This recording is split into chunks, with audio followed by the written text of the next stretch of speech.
Lundi 10 octobre 2022, mesdames et messieurs, bonjour et bienvenue.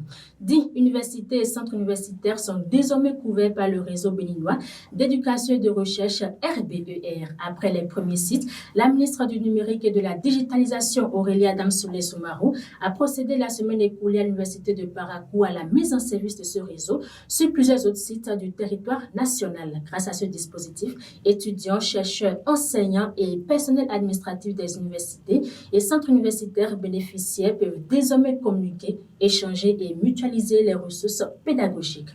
Culture, on en parle également. Une délégation gouvernementale conduite par le ministre de la Culture, du Tourisme et des Arts, Jean-Michel Abimboula, était vendredi dernier à la Courelle de Niki. Elle est allée transmettre le message du chef de l'État à Sa Majesté Sina Naina III sur les dispositions prises pour le démarrage effectif des travaux de réhabilitation du palais avant la fin de l'année 2022.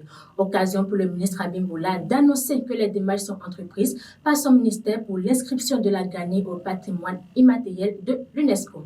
Au Burkina Faso, des assises nationales rassemblant les forces vives du pays et devant désigner un président de transition se tiendront les 14 et 15 octobre prochains. Le capitaine Ibrahim Traoré avait assuré peu après sa prise de pouvoir qu'il ne ferait qu'expédier les affaires courantes jusqu'à la désignation d'un nouveau président de transition civile ou militaire par des assises nationales. Pour rappel, une cérémonie s'est déroulée samedi dernier à Ouagadougou en hommage aux 27 soldats morts fin septembre 2022. Pour finir, le marathon de Chicago s'est couru hier dimanche. À l'issue des épreuves, le Kenya a réussi un doublé chez les femmes. La victoire est revenue à Ruth Chepelgic qui s'est approché du record du monde en 2h14 minutes 18 secondes. Du côté des hommes, c'est Benson Kipruto qui a remporté la course en 2h4 minutes 24 secondes. Fin de cette partie informative. Depuis toujours, les hommes ne cessent d'explorer, découvrir, faire des rencontres, se déplacer pour diverses raisons. Mais lorsque la qualité d'un voyage sort de l'ordinaire et de la routine pour devenir plaisir, on l'appelle Vitesse Press. Vitesse Press, votre nouvelle compagnie de transport en bus, une nouvelle expérience pour de nouvelles aventures.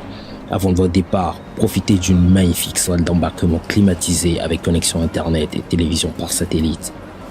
Une fois à bord des bus Vitesse Press, laissez-vous bercer par le siège confortable et inclinable, leur grande vitre panoramique.